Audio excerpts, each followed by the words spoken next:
vile nilivyosema, kuanzia Jumapili ijayo hawa wapendwa pamoja na mimi, wahubiri hawa pamoja na mimi, tutajibu maswali 15 inayohusiana na matoleo ya kibibilia. Lakini katika Jumapili 7 hii ikiwemo, nataka nifungue msururu kwenye kitabu cha Jona ama Yona mwana wa Amitai, na kichwa cha jumbe hizo zote 7 ni hiki: nabii mtoro. Nabii mtoro. Hii ndiyo mada nataka nikaangalie katika Jumapili 7 zilizoko mbele. Nitazungumza katika ibada ya pili, wale wahubiri wengine watazungumza katika ibada ya kwanza, hasa wakijibu yale maswali ambayo tumeshaya form 15 questions, alafu na zile ambazo wewe utakuwa nazo zinazotokana katika ule msururu. But mimi katika ibada ya pili nitakuwa naongea kuhusu yule nabii mtoro, huyu Yona mwana wa Amitai. Nataka nisome mlango wa kwanza wa kitabu cha nabii huyo, mstari wa 1 hadi wa 3, katangulize mambo haya ambayo tutayazungumzia katika vipindi 7 vilivyo mbele yetu, ukipenda 6, manake hii ndiyo ya kwanza. Nabii mtoro. Mwandishi mmoja anaitwa Baruch Moaz ameandika kitabu ambacho kimechochea kichwa hicho nilichokitumia. Kwa Kiingereza anasema A Prophet on the Run. A Prophet on the Run. Na nimechukua kile kichwa kusaidia mazungumzo yangu pamoja na wewe, na kwa Kiswahili tunazungumza kuhusu nabii mtoro, runaway prophet. Sasa katika mlango wa kwanza mstari wa 1 na wa 3 tunasoma maneno yanayofuata: basi neno la Bwana lilimjia Yona mwana wa Amitai kusema, ondoka uende Ninawi, mji ule mkubwa, ukapige kelele juu yake, kwa maana uovu wao umepanda juu mbele zangu. Lakini Yona akaondoka akimbilie Tarshishi, apate kujiepusha na uso wa Bwana. Akatelemka hata Yafa, akaona merikebu inayokwenda Tarshishi. Basi akatoa nauli, akapanda merikebuni, aende pamoja nao Tarshishi, ajiepushe na uso wa Bwana. Sasa kila tunapotafakari habari za Yona nabii, tunakuwa na mazoea ya kutafakari habari za samaki mkubwa. Labda alikuwa nyangumi, labda alikuwa miongoni mwa vile viumbe vya majini ambavyo leo hii haviko tena, lakini vilikuwepo. Hata kwenye Sunday school tumekuwa na tabia hii ya kukazia macho huyu samaki na jinsi gani Yona alikuwa katika tumbo la samaki, tukakosa mada kuu. Kwa njia ya utangulizi, napenda nikukataze, nikuepushe na dhana hiyo ya kwamba unabii wa Yona unazingatia habari za samaki. Hapana, ile si mada kuu wala si hoja kuu katika unabii wa Yona. Tunakosea tunapokaza macho kwa huyu samaki, alafu tukafanya hadithi ya samaki ikawa kubwa kuliko mada ambayo Roho Mtakatifu kupitia kwa nabii ametaka tukaijue. Kuna mambo 5 ambayo yanatawala unabii mzima wa Yona. Nataka niataje kwa upesi kwa faida ya wale wanaoandika daftari zao. Mambo 5 yanayotawala unabii wa Yona. Ujipate kwenye mlango wa 1 ama ujipate katika mlango wa mwisho.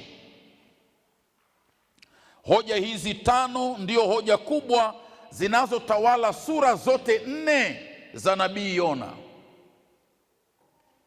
wala ukapata elimu na mafundisho yaliyo mbali ama kinyume ama ziada ya haya 5, umetoka nje ya mada kubwa ya Yona. Yule samaki yuko pale kutumikia malengo haya ambayo nayataja. Lengo la kwanza litakalojitokeza katika sura zote 4 za unabii wa Yona ni mada hii ya uwenye enzi kamili wa Mungu. Nao katika masomo yaliyopita nimeeleza uwenye enzi wa Mungu kwa lugha rahisi na ya kufuatilia, kwamba uwenye enzi wa Mungu una maana hii rahisi: Mungu wa mbinguni anafanya anachotaka nini, anapotaka lini, anavyotaka vipi, kwa anayemtaka nani. Wenye enzi wa Mungu ule anafanya anachotaka, anapotaka, anavyotaka, kwa anayemtaka. Nabii Danieli anaandika katika 4:34 na 35,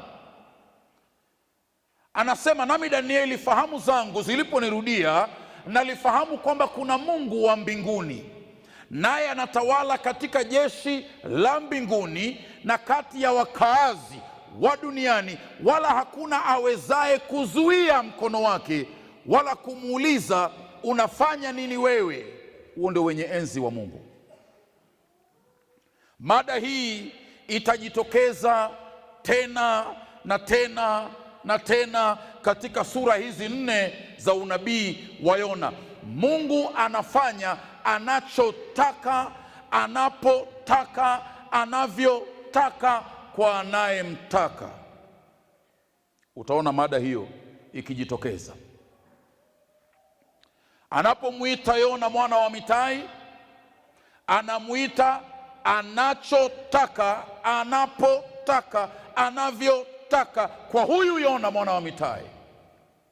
Bwana huyu anapoamua ya kwamba ataondoka usoni mwa Bwana, badala ya kwenda Ninawi akimbilie Tarashishi, basi Mungu anajitokeza kwamba ni mwenye enzi tena.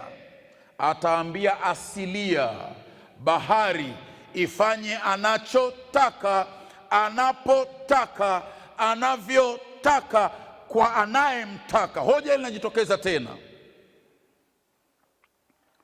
katika mlango wa 3 na mlango wa 4, hasa mlango wa 2. Mungu ataongea na samaki anachotaka, anapotaka, anavyotaka, na kwa anayemtaka. Kwa makusudi haya ni huyu samaki. Samaki atamtema Noa katika fuko za Ninawi kule Mungu alitaka awe. Alafu Yona atahubiri siku zile.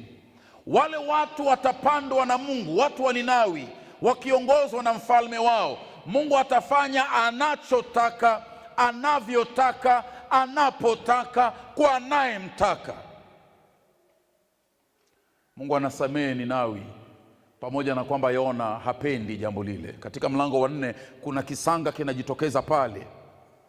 Mungu anafanya mti uchipuke ghafla bin vu. Tena ghafla bin vu, Mungu anafanya ule mti unyauke na upotee. Anadhihirisha kwa mara nyingine ni Mungu mwenye enzi, anafanya anachotaka, anapotaka, anavyotaka, na kwa anayemtaka.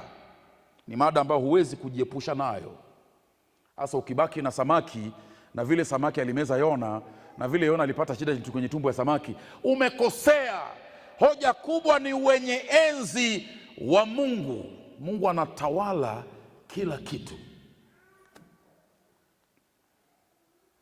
Lau tungelijua hili, hatungekuwa wakaidi. Lau tungelijua hili, hatungekuwa wanafiki. Lau tungelijua hili, hatungekuwa watu wa nduma kuwili. Lau tungelijua hili, hatungekuwa watu wa kusuasua na kupepesua. Manake twajua Mungu wetu ni mwenye enzi anafanya anachotaka, anapotaka, anavyotaka kwa anayemtaka. Hii ndio mada ya kwanza ambayo utaiona katika sura hizo 4. Mada ya pili itakayojitokeza katika sura hizi 4 za unabii wa Yona ni hatari ya ujeuri wa maagano. Hatari ya ujeuri wa maagano. Hatari ya ujeuri wa maagano tunaita covenantal arrogance. Hakuna watu wakaidi kama watu walio na maagano na Mungu. Mada hii itajitokeza tena na tena. Ujeuri wa maagano. Utaona mataifa, watu wasiomjua Mungu, wakiogopa Mungu. Wakati bahari imekuwa na machafuko pale mbele, utaona mataifa wakisema jambo hili limetufika kwa sababu miungu wana matatizo, nasi tupige kura tujue kwa sababu gani janga hili limetufika, matatizo haya, tauni hii imetupiga kwa ajili gani. Wana hisia ya Mungu, wana kicho cha Mungu, wana uoga wa Mungu. Lakini kuna mtu hapa ndani amelala, anajua ni kwa nini mambo haya yanafanyika, lakini hana wasiwasi. Kuna wahubiri wamesema wao walikuwa na imani. Hapana, huu ulikuwa ni ujeuri. Ni ujeuri huu. Na utaona baadaye ujeuri ukijitokeza, manake Yona anapotumwa Ninawi, baada ya kwamba Mungu amewasamehe watu wa Ninawi, Yona anatoa malalamiko. Anasema, Mungu, sikutaka kwenda, manake nilikujua wewe. I knew you. Wewe ni Mungu ambaye maandiko yamesema ni mwepesi, mpole wa hasira, lakini mwepesi wa kusamehe. Nilijua unasamehe rahisi. Anajua tabia hii ya Mungu, ndio maana anaona anaweza akakaidi. Ujeuri wa kimaagano. Kuna mtu aliwahi niuliza siku moja, akasema, Pastor, nyinyi mnasema Mungu ni moto ulao, mbona watu wanatatu dhambi na Mungu hafanyi chochote? In fact, watu wengine katikati yetu tunafanya madhambi za kimakusudi, tunakosa kutii, na wakati hatuoni matokeo tuadhani kwamba tuko sawa. Inaitwa ujeuri wa kimaagano. Taifa la Israeli lilikuwa na tabia hii, maana walimjua Mungu mwenye msamaha. Sisi watu wa matengenezo, watu wa mageuzi, watu wa neema, tuna hatari hii ya kuishi katika ujeuri wa maagano. Manake tumejua theolojia, tumejua wokovu si wa matendo, ni wa neema. Tumejua kwamba dhambi hainipeleki motoni, manake Yesu ameifia ile dhambi. Hivyo nafanya dhambi kiholela, naishi kiholela, nafanya ninayotaka, wala kicho cha Mungu hakipo kwangu, maana Mungu ni wa rehema, ni mwepesi wa msamaha, ni mpole wa hasira.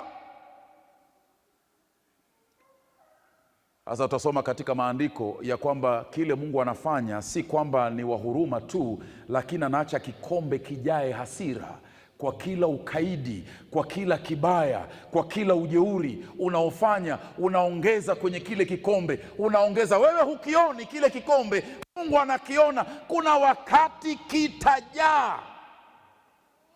Utaona pale mbele Mungu anamwambia Yona mwana wa Amitai, katika mistari hiyo tumesoma, nenda waambie watu wa Ninawi, dhambi zao zimenifikia mimi. Lugha ile ina taswira ya kwamba dhambi hii ilikuwa chini, imekuwa ikipanda, sasa imenifikia. Hakuna dhambi unatenda ambayo inakwenda bila kunakiliwa. Hakuna ukaidi unafanya inayokwenda bila kunakiliwa. Hakuna kutotii unakofanya kunakokwenda bila kunakiliwa. Mungu wako na record, na tunasoma katika Ufunuo mlango wa 20 kuanzia mstari wa 14 na kuendelea, ya kwamba atakapofika mbele za Mungu, kitabu kitafunguliwa, alafu vitabu vitafunguliwa. Kuna kitabu, alafu kuna vitabu. Sasa ukiwa mtoto wa Mungu, ukiwa umeonja huruma za Mungu, ukiwa umemjua Mungu wa kweli, sisi tuongea, mzee huyu amesema injili ya kweli, basi inawezekana katika injili hiyo ukawa na ujeuri wa aina fulani. Mwandishi mmoja wa miaka ya nyuma, yapata 400-500 hivi, ndio Thomas Watson, alisema kumjua Mungu hakuna maana ya kwamba unaweza ukawa mtiifu. Unaweza ukamjua Mungu na ukabaki katika kutotii. Ujeuri wa kimagano ni mada ingine inayojitokeza, na inajitokeza wazi katika maisha ya huyu bwana aitwaye Yona mwana wa Amitai, lakini kinyume chake kinaonekana na hawa wakazi wa Ninawi, watu wachafu, wabaya, wazembe na watepetevu, watu waliomkaidi Mungu. Hawa nao hawana ujeuri wa kimaagano, you see. Maki hawana maagano na Mungu. Mungu alipoleta habari kwamba ni siku chache tu Ninawi itaharibika, wakasema hii ndo nafasi yetu, tusipotubu tumeangamia, wakaangukia toba. Hawako na jeuri. Yesu ana matatizo na Mafarisayo, manake Mafarisayo walikuwa na ujeuri wa maagano. Ujeuri wa maagano. Watu wabaya zaidi ni wale ambao wamejifunza theolojia, wakashika habari ya theolojia. Hawa watu ni wakaidi, useless people. Lakini kuna mada ya tatu inayojitokeza. Huu ni utangulizi tu mambo haya ambayo tunasema. Mada ya tatu katika sura zote 4 za unabii wa Yona, huduma ya Mungu kwa mataifa. Tugeuze maneno hayo, upendo na huduma ya Mungu kwa mataifa.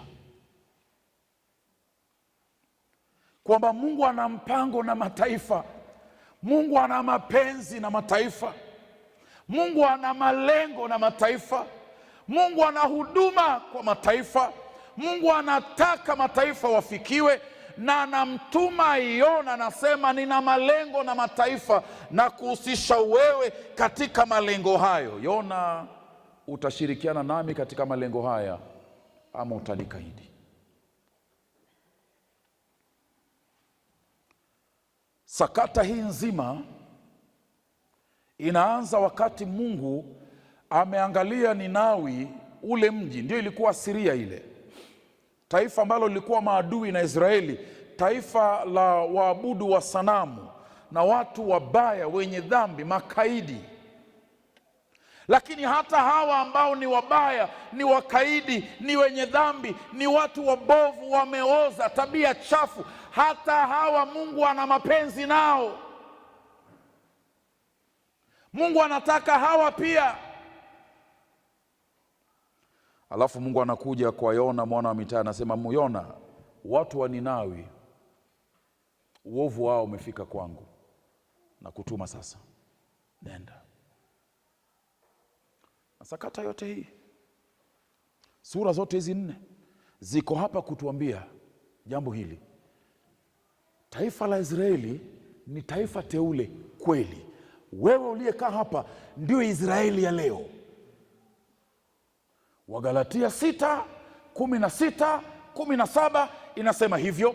Warumi 9:6 inasema hivyo, kwamba wewe ndio Israeli ya leo, mteule wa Mungu, mboni ya jicho lake. Wewe ndiye mchaguliwa, amekuruhusu kuona neema hii. Lakini neema yake na huruma yake, upendo wake haukuishia kwako, kwa mataifa mengine pia. Sasa utaona unafiki kujitokeza hapa, manake Yona amekuwa na huu ujeuri wa kimaagano. Yuaona yeye kwa sababu ya Mungu kuwachagua tu kuwa taifa, kwamba ana umaalumu fulani ambao Ninawi hawana. Ni kana kwamba wao wameumbwa na mikono 6, Waninawi wana mikono 2.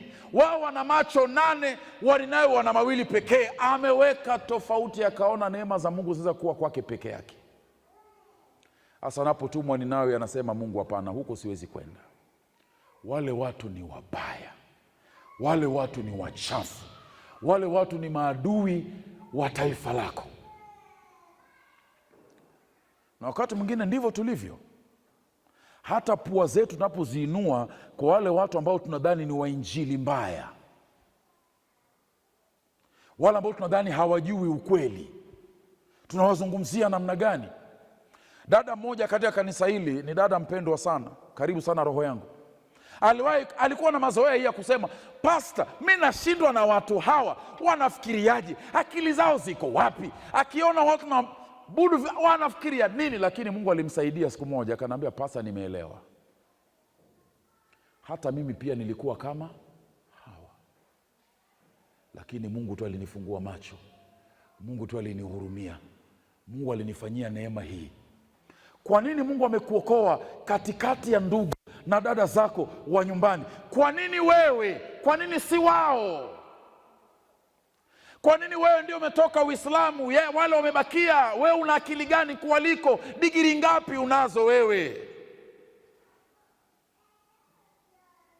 Lakini Yona katika unabii wake anataka tujue habari hii ya kwamba sio tu wale wateule pekee, lakini Mungu ana malengo na mataifa.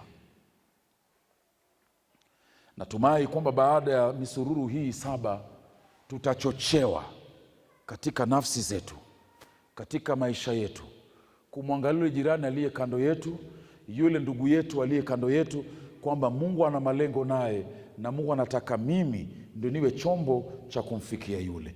Lakini inawezekana kwamba kama Yona mwana wa Amitai, na mimi pia nikawa nabii mtoro, na yatoroka mapenzi ya Mungu nikiona binafsi yangu.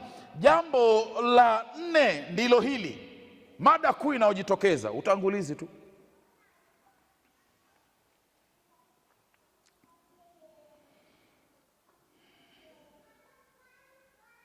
Neema siku zote inaudhi. Hii ndio mada ya 4 inayojitokeza katika sura zote 4. Neema siku zote inaudhi. Ukipenda sema udhia la neema. Udhia la neema. Kiingereza tungesema the scandal of grace. The scandal of grace. Neema inaudhi. Neema haifuati haki. Neema haizingatii wema. Kwetu wanadamu tunatunuku mema, neema haitunuku mema. Kwetu wanadamu tunapigia upato, tunapigia debe, tunasifu vitu vizuri. Neema haisifu vitu vizuri. Neema inaudhi kupita kiasi. Neema inachagua yule mtu asiyestahili kabisa. Mungu ana hasira na huyu Mwisraeli, alafu ataonyesha neema kwa watu wanaotoa kafara watoto. Ninawi, elewa, Asiria, Ninawi walikuwa wanachukua watoto wanaweka mpaka kwenye moto, wanaunguza kafara zile. Sanamu zote zilikuwa zinaabudiwa katika Ninawi. Wale watu Mungu anasema, nataka niwaokoe, nataka niwaonyeshe neema. Mtu wa kawaida anasema haiwezekani, na jambo hili limemuudhi Yona mwana wa Amitai kupita kiasi. Yesu anapeana mfano, na Yesu anasema kuna mwajiri aliajiri watu. Wengine walianza kazi saa 1 asubuhi, wengine walikuja saa 11 jioni. Ilipofika wakati wa malipo, anawapatia malipo sawa. Wale walioanza asubuhi wakaudhika sana, wakasema, iweje? Sisi tumekuwa hapa masaa 11, hawa wamekuwa hapa lisali moja. Iweje leo ya kwamba twalipwa sawia? Neema inaudhi. Yesu anasema wa kwanza atakuwa mwisho na wa mwisho atakuwa kwanza.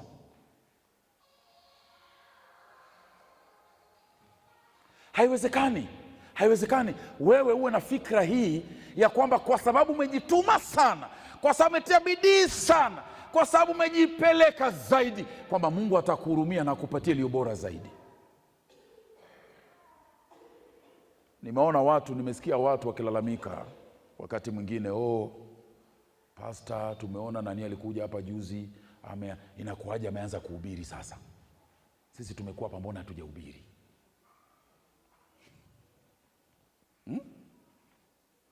Neema huudhi, grace offends.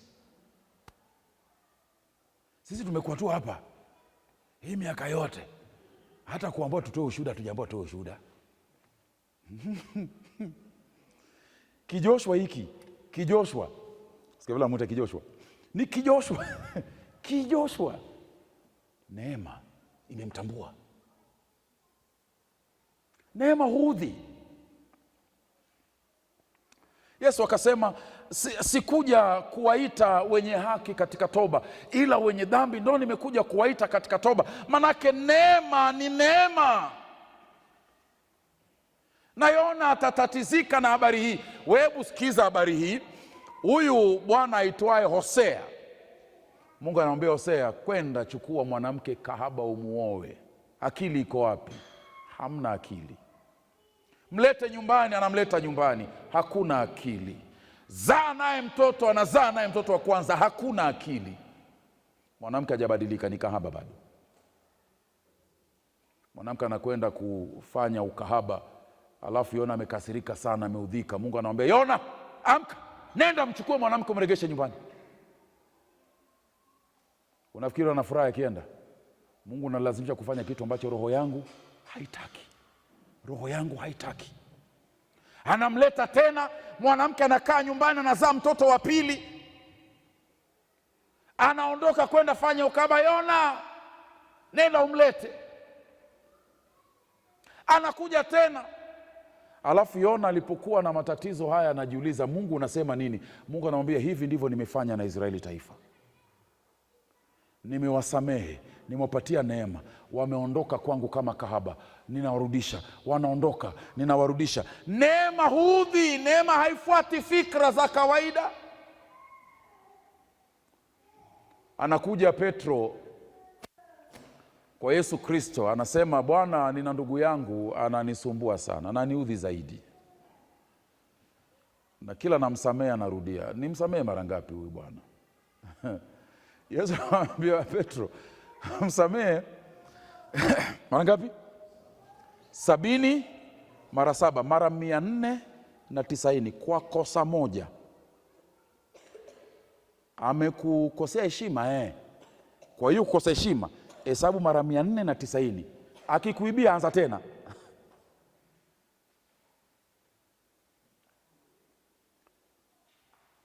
Alafu wanafunzi wanasema, Bwana, kama ni hivi nani ataokolewa?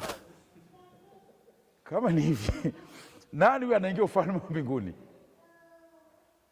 Neema inaudhi. Utampata Yona ameudhika na neema kiasi cha kusema, Mungu, sasa toa roho yangu, sitaki kuishi. Kama ni hivyo, toa roho yangu, sitaki kuishi. Ndo binadamu. Neema inaudhi. Udhia la neema. Hoja ya 5 inayotawala unabii wa Yona ndio hii. Alafu nisema mambo mengine matatu, nitamaliza utangulizi huu. Kudhihirika kwa unafiki wa kidini. Kudhihirika kwa unafiki wa kidini. Si hapa tunaanguka wapendwa. Yona huyu ana chuki katika roho yake. Yona huyu hana mkataba na Mungu kwamba Mungu lazima amhurumie, lakini yeye sasa anaona watu wengine ndio wabaya kumliko yeye. Yesu anapambana na Mafarisayo kila kuchao. Unakumbuka tumesoma asubuhi katika Mathayo 23:23. Anasema, nyinyi shida yenu ni gani wanafiki nyinyi? Munaacha mambo mazito ya sheria, alafu munafuatana vitu vidogo vidogo visivyo na msingi, alafu munatelekeza mambo ya maana. Alafu anaita ule unafiki wa kidini.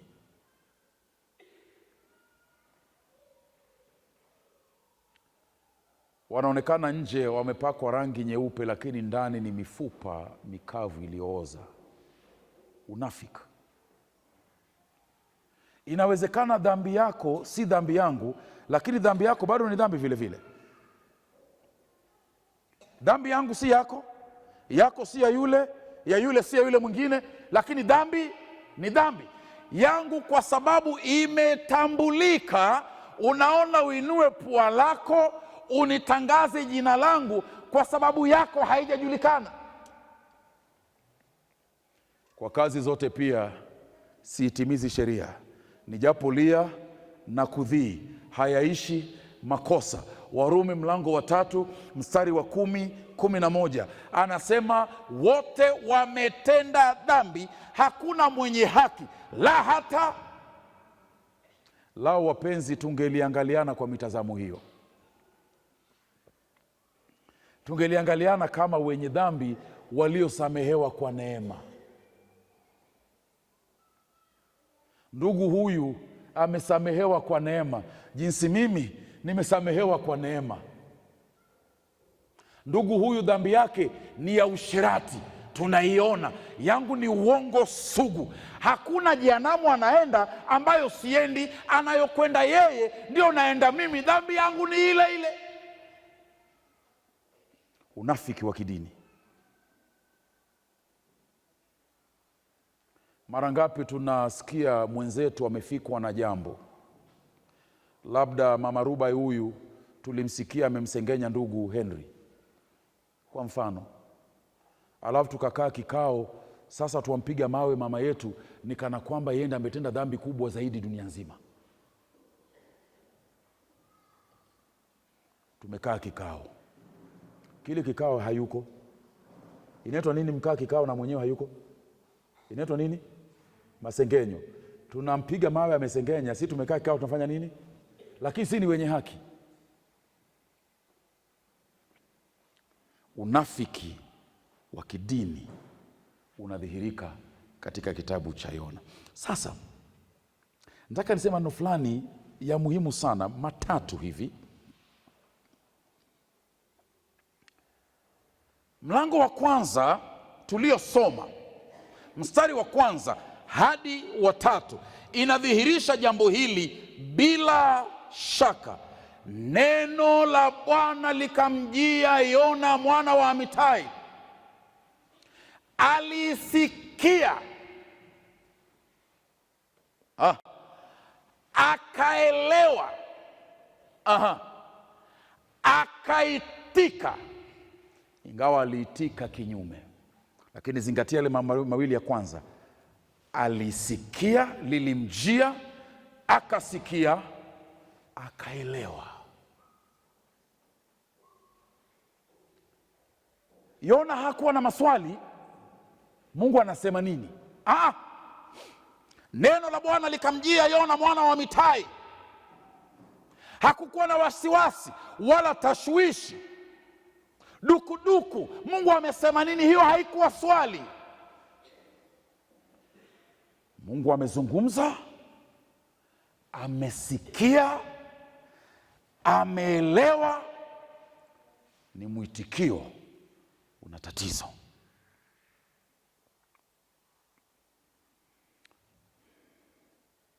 Andika mambo haya matatu haraka. Neno la Bwana huja wazi na dhahiri. Neno la Bwana huja kwetu wazi na dhahiri.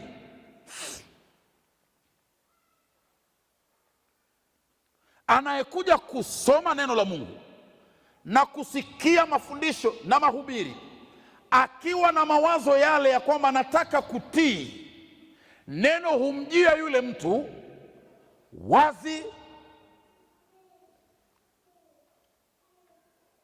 moja kwa moja.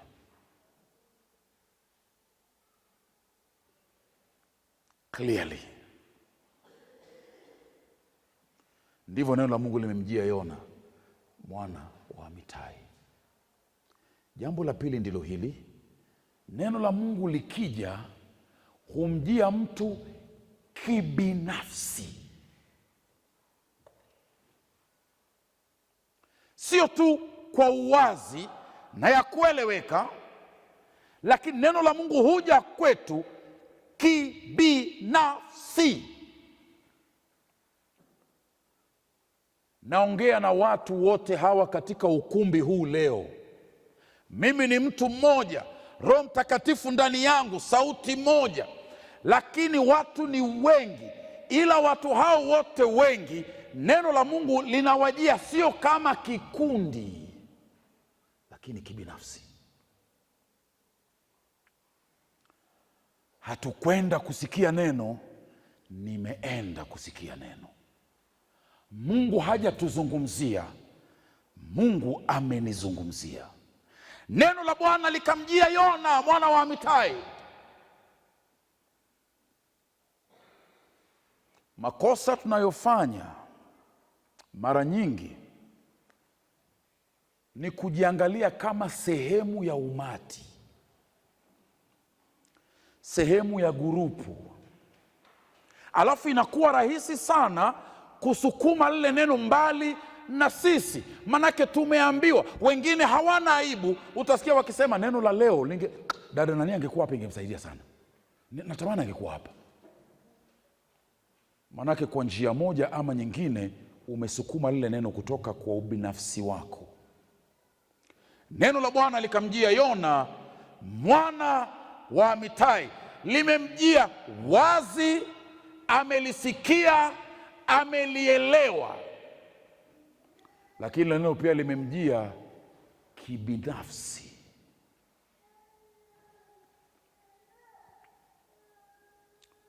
Andika hii ya 3.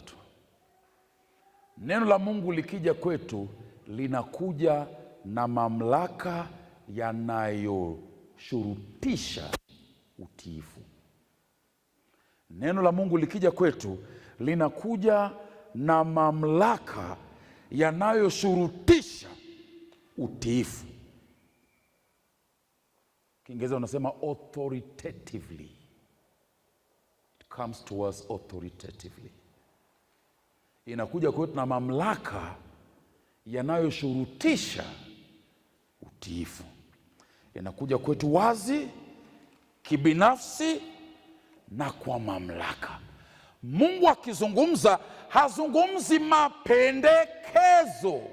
Mungu hakumwambia Yona, Yona kama unakubali tafadhali nenda, Yona ukipenda tafadhali nenda. Pana, Yona mwana wa Amitai nakuambia nenda Ninawi.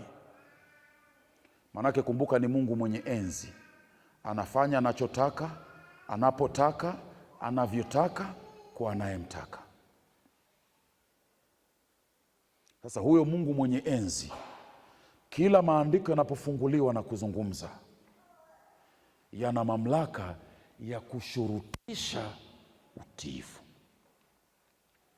Wakereketwa wa matengenezo, wa mageuzi, John Calvin na Martin Luther, huyu Mfaransa na Mjerumani, hawa walizungumza kwa kauli moja, kwa maneno yao tofauti tofauti. Wasema jambo hili moja, ya kwamba wakati mhubiri wa neno la Mungu anapozungumza kama ninavyozungumza sasa, na awe anayachanganua maandiko kwa ufasaha na kwa uaminifu, kwa wakati ule wapokelewe kama vile Kristo angelipokelewa kwa madhabahu haya.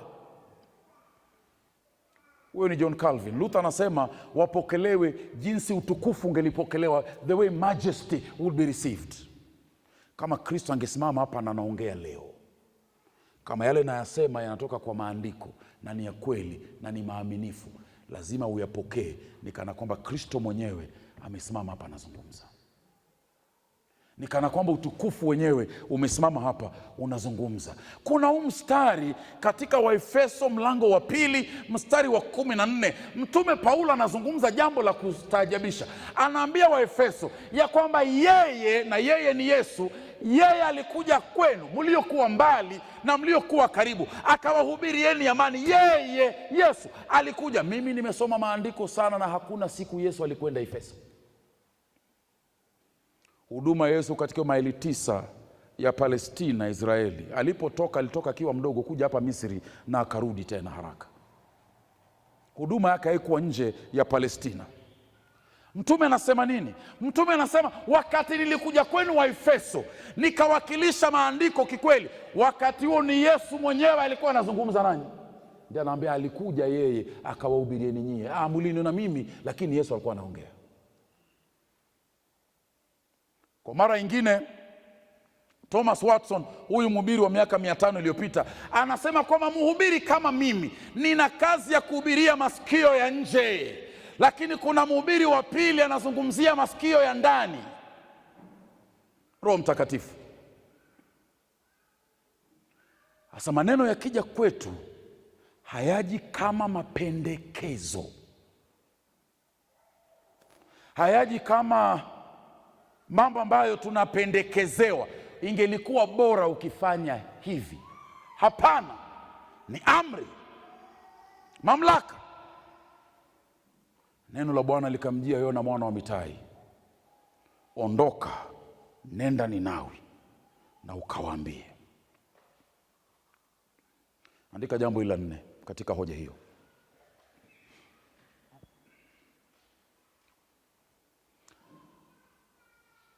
Neno la amri, neno la amri ya Mungu, neno la amri ya Mungu huja kwa malengo hususan, kwa malengo maalum. Neno la amri ya Mungu huja kwa malengo hususan, ama ukipenda malengo maalum. Mungu hatupi mawe kwenye bahari akidhani taangukia samaki, ama kupatie neno alafu akwambie fanya nalo unavyotaka. Hapana, anakwambia nakwambia fanya hivi. Kwa Yona ameambiwa ondoka, enda wapi? Ninawi. Ninawi ni sehemu. Ondoka point A, nenda point B. Maanake ni kwamba Mungu akiongea anakupatia maagizo. Mara nyingi hata tukihubiri hapa, Roho Mtakatifu huchukua ujumbe huu mmoja na akautawanya kwa kila mtu sawia na mahitaji yake, vile Roho anavyojua. Kwa mmoja, mambo haya ninayosema yanampelekea toba. Nimeishi katika ukaidi, nimeishi katika kutotii, nimekuwa mtoro mbele za Bwana, nimekuwa mkaidi. Mbona mambo ya Bwana nimechukua ni kama mambo ya mapendekezo? Huyo mtu anatabika katika roho yake kwa mwingine. Neno hilo linampeleka kwa mtu fulani, ana jina. Mtu ana jina, anaambiwa nenda kwa nani. Umekataa kutubu kwa nani, nenda kwa nani. Kwa mwingine si kwa mtu, kwa mwingine neno linamwambia kwamba asante Mungu umenikumbuka, inamfuatia furaha. Mungu anazungumza makinifu.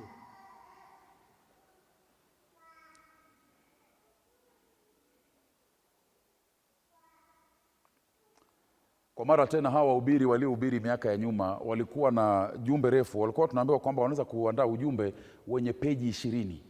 Peji 20. Ujumbe wenyewe ni peji 4. Peji zingine 16 ni kuonyesha watu jinsi gani unaweza kuitikia ujumbe huu. Vijana, Mungu anawaambia nini? Wamama, Mungu anawaambia nini? Wazee, Mungu anawaambia nini? Viongozi wa kanisa, neno ni moja lile lile, lakini linakuwa applied kwa watu tofauti tofauti. Manake Mungu azungumzi generally, Mungu anazungumza specifically. Sasa ninachosema leo hii, ndugu wapenzi, ni kwamba kila unaposikia neno la Mungu, elewa hii, andika hii. Kila unaposikia neno la Mungu, kila unaposikia neno la Mungu, una amri ya kuitika. Kila unaposikia neno la Mungu una amri, tuongeze neno pale, una amri na jukumu la kuitika. Una amri na jukumu la kuitika. Kila unaposikia neno la Mungu una amri na una jukumu la kuitika. Yona aliitika. Kuitika kwake kulikuwa kinyume. Mungu amesema niende Ninawi, ninakwenda Tarashishi. Aliitika. aliitika. Mfano wa Ibrahimu mwana wa Tera katika mlango wa 11 mstari wa 27 wa Mwanzo. Anamuita Yona mwana wa Tera, anambia Abrahamu, ondoka twende nchi nitakayokuonyesha. Yeye naye pia aliitika kwa kutii. Mungu, unajua kuniliko, twende unakoniongoza. Yona pia ameitika, lakini ameitika kinyume. So wewe uliyekaa pale ulipokaa, umesikia jumbe ngapi tangu umekuwa Mkristo? Ama tangu umekuja kanisani, umesikia jumbe ngapi? Na umeitika namna gani? Kuna changamoto hii katika Wakorintho, inasema leo ni siku ya wokovu, mukisikia sauti ya Mungu musifanye mioyo yenu kuwa migumu. Manake unaweza ukafanya moyo wako wewe ukawa mgumu. Si kwamba Mungu hajaongea, Mungu ameongea. Si kwamba hujaelewa, umeelewa. Ameongea wazi, kibinafsi, kwa mamlaka, hususan ameongea vile alivyoongea na Yona mwana wa Amitai. Lakini kuongea kwa Mungu hakukumpeleka Yona alikotaka kwenda. Yona alichukua njia yake mwenyewe. Na inawezekana kuna watu hapa leo ambao umesikia mafundisho ya aina na aina, elimu ya aina na aina. Tulianza na maombi, tukafika katika saumu, tukaja katika matoleo, tunaendelea katika utakatifu. Sisi tuna hili ingine gani? Umesikia mafundisho tena na tena na tena. Swala ni hili, umeitika namna gani?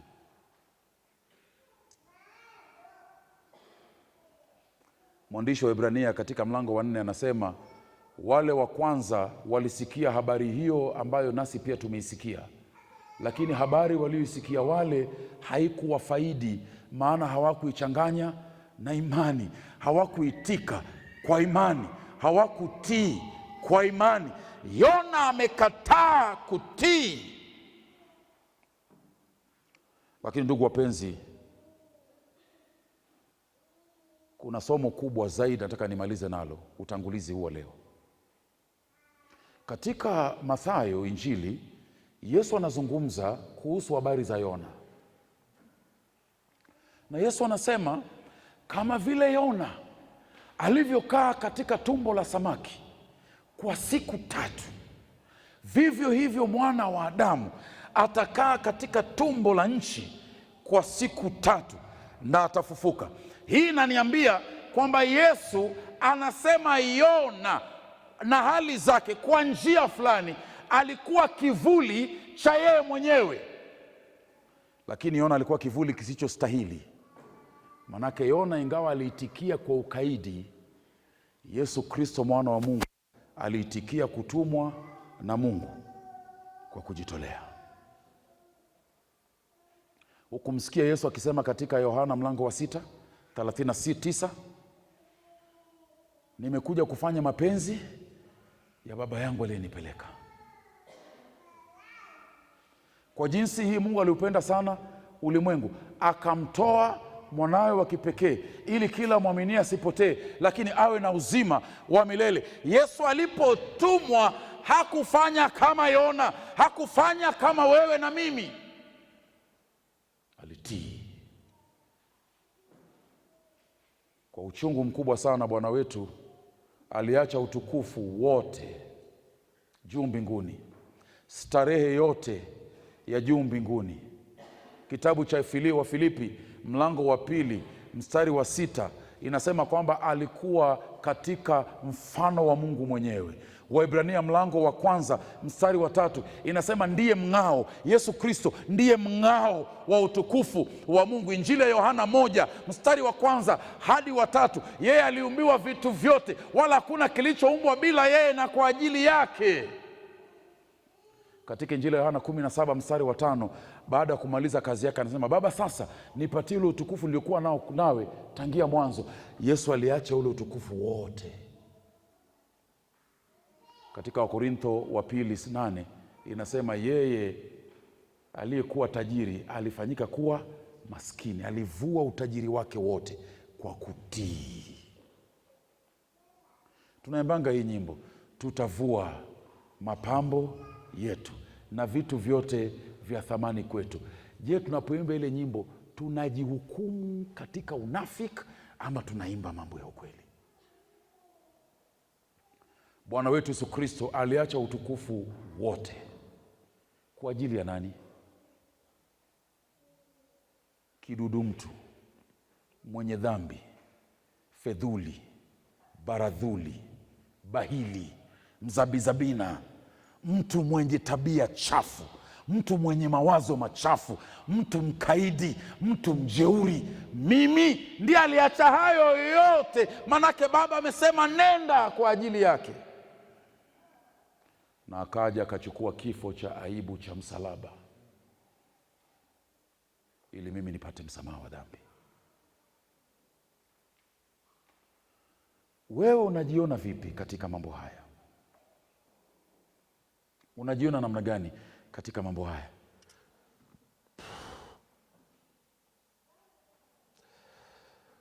Tusimame tumaliza.